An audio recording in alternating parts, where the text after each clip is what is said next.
Hey guys, आज हम diploma in creative writing की यूनिट नंबर 2 एटमॉस्फेयर के थर्ड पार्ट को कर रहे हैं। इससे पहले हम ऑलरेडी 2 पार्ट्स बना चुके हैं, सेपरेट वीडियोस हैं, जिसमें फर्स्ट पार्ट में हमने किया था the imaginary world of fiction and second part जो हमारा मोस्ट इम्पॉर्टेंट पार्ट था फंक्शंस ऑफ एटमॉस्फेयर, उसको भी हम कवर कर चुके हैं। आज के इस वीडियो में हम बात करेंगे some story types where atmosphere is important and how atmosphere is created, some examples. बहुत ही शॉर्ट वीडियो होगी। अब जैसे कि ये हमारी लास्ट वीडियो होगी इस पर्टिकुलर टॉपिक पे, तो हम देखते हैं कुछ ऐसी स्टोरीज। आपके लिए एक रिकमेंडेशन ही है, जैसे कि मैंने कल की वीडियो में कहा था कि एक अच्छा राइटर कौन होता है, जो बहुत ज़्यादा रीड करता है। सो अगर आप अच्छे स्टोरी राइटर बनना चाहते हो तो आपको बहुत अच्छी स्टोरीज़ को रीड करना पड़ेगा। एंड इसीलिए आपके सामने है कुछ स्टोरीज़ जो आपको इस चैप्टर में रेकमेंड की गई थी, और मैं भी आपको रेकमेंड करती हूँ कि अगर आपके पास टाइम है तो सेपरेटली इन स्टोरीज़ को आप स्टडी कीजिए। देखिए, रीडिंग एंड स्टडी करने में डिफरेंस होता है।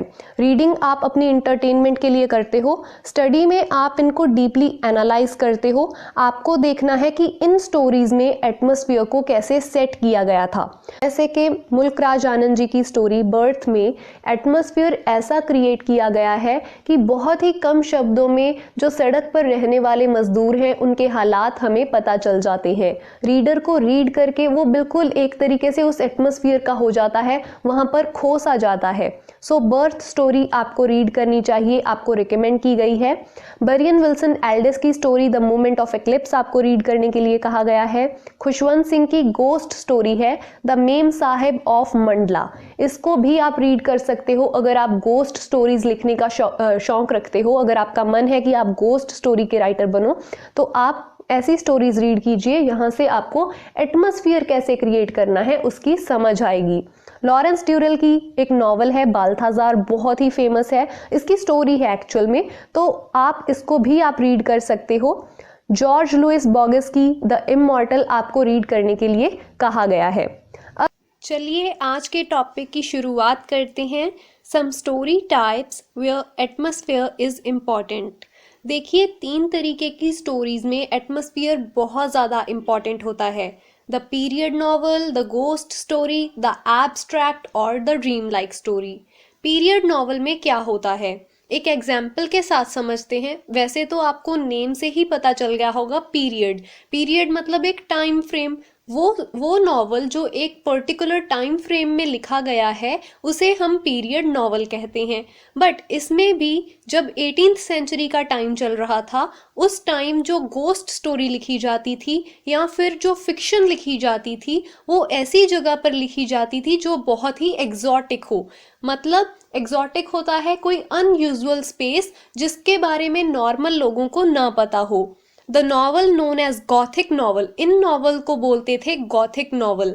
गॉथिक नॉवल होता है जिसमें सुपरनैचुरल एलिमेंट होता है, जो बहुत ही डरावना और भयंकर होता है। और गॉथिक नॉवल का मेन इंटरेस्ट उसका एटमॉस्फेयर ही सेट करता है।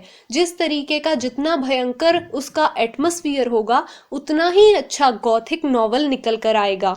इसमें कैसल्स का मेंशन किया जाता था, 18th सेंचुरी के कैसल्स, पॉइंटेड गॉथिक आर्क्स होती थी उनकी, फिर थिक फॉरेस्ट का एक सीन लिया जाता था। सो ऐसी चीज़ों से एक बहुत ही डरावना सा एटमॉस्फेयर क्रिएट किया जाता था, जो सब कुछ, जो भी सिचुएशंस आ रही हैं, प्लॉट्स आ रहे हैं, उनको भी ओवरपावर कर देता था।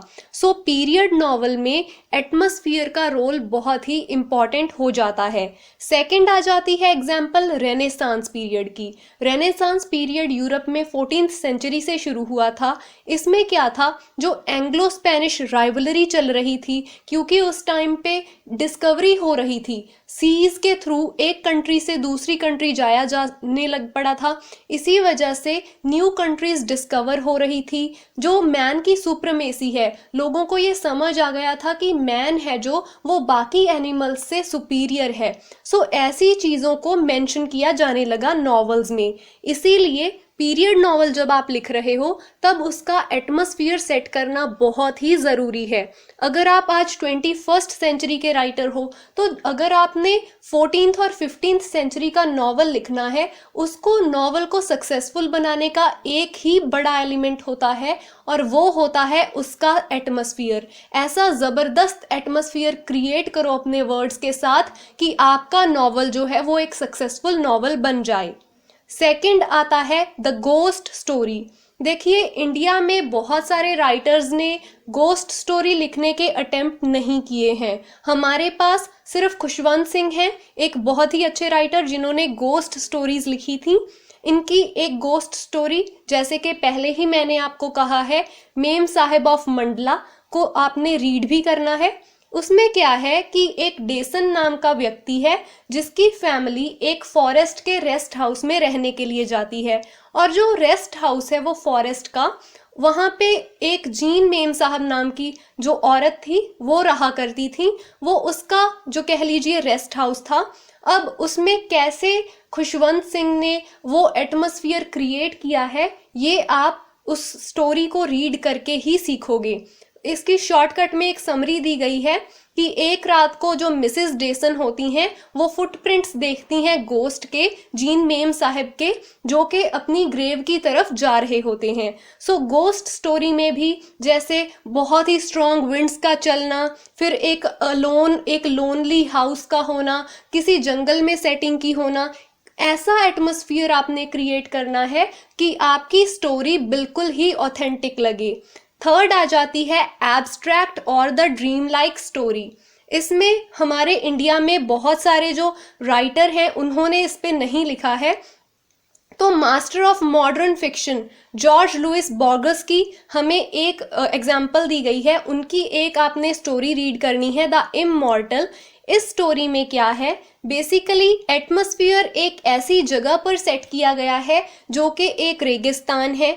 वहाँ पे ट्रोग्लोडाइट जो लोग हैं वो रहते हैं। ट्रोग्लोडाइट वो लोग होते हैं जो गुफाओं में रहते हैं। एक बहुत ही पुराने टाइम की सेटिंग की गई है और उन लोगों को ना तो बोलना आता है, और मतलब वो बिल्कुल ही इग्नोरेंट हैं, उन्हें बोलना भी नहीं आता, और वो अपनी जो विमेन हैं उनको खाने के लिए शेर का मांस देते हैं। सो ऐसी चीज़ों का एक ऐसा डिस्क्रिप्शन क्रिएट किया गया है, एक ऐसा एटमॉस्फेयर क्रिएट किया गया है स्टोरी में कि वो स्टोरी भी हमें बहुत ही रियल लगती है। सो आई होप आपको तीनों चीज़ें क्लियर होंगी। हमने एग्जाम्पल के साथ देखा कि अगर तो आपने पीरियड नॉवल लिखना है, या कोई गोस्ट स्टोरी लिखनी है, या कोई ड्रीम लाइक स्टोरी आप लिखना चाहते हो, तो वहाँ पर जो सबसे इम्पॉर्टेंट एलिमेंट होगा वो होगा एटमॉस्फेयर का, और आपको एटमॉस्फेयर वहाँ पे बहुत ही अच्छा क्रिएट करना है अपने वर्ड्स के साथ। अब चलते हैं how atmosphere is created, some example. जो एटमॉस्फेयर है उसको कैसे क्रिएट किया जाता है, इसके भी 3 पॉइंट हैं।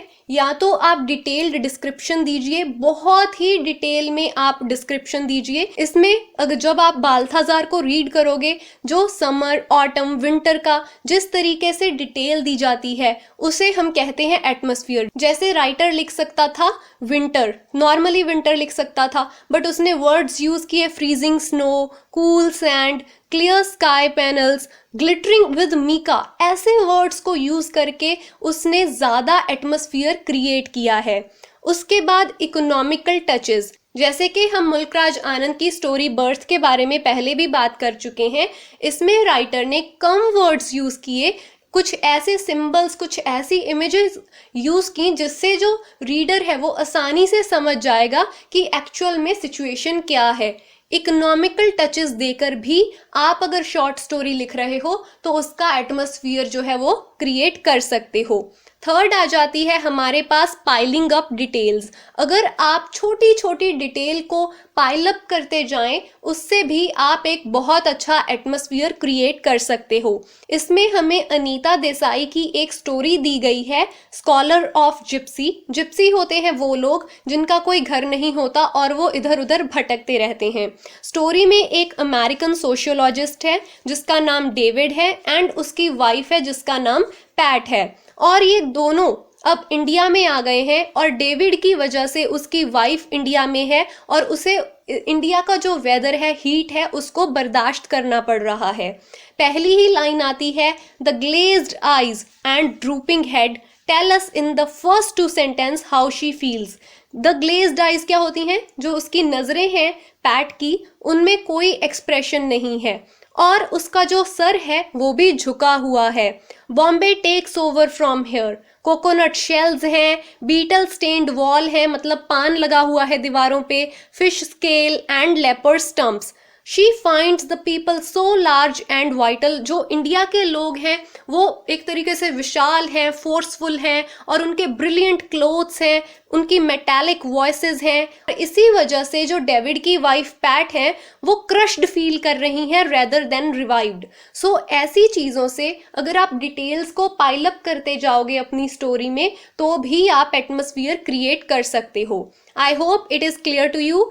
3 चीज़ों से आप एटमॉस्फेयर क्रिएट कर सकते हो। आप किसी का डिटेल्ड डिस्क्रिप्शन दे सकते हो, जैसे कि बाल्थाजार में दिया गया था। इकोनॉमिकल टचेस दे सकते हो, जैसे मुल्क राज आनंद ने अपनी स्टोरी बर्थ में दिया था। पाइलिंग अप डिटेल्स को पाइल अप कर सकते हो, जैसे अनीता देसाई ने अपनी स्टोरी स्कॉलर ऑफ जिप्सी में किया था। So this is for today. I hope आपको आज की वीडियो अच्छी लगी होगी। Thank you so much for watching.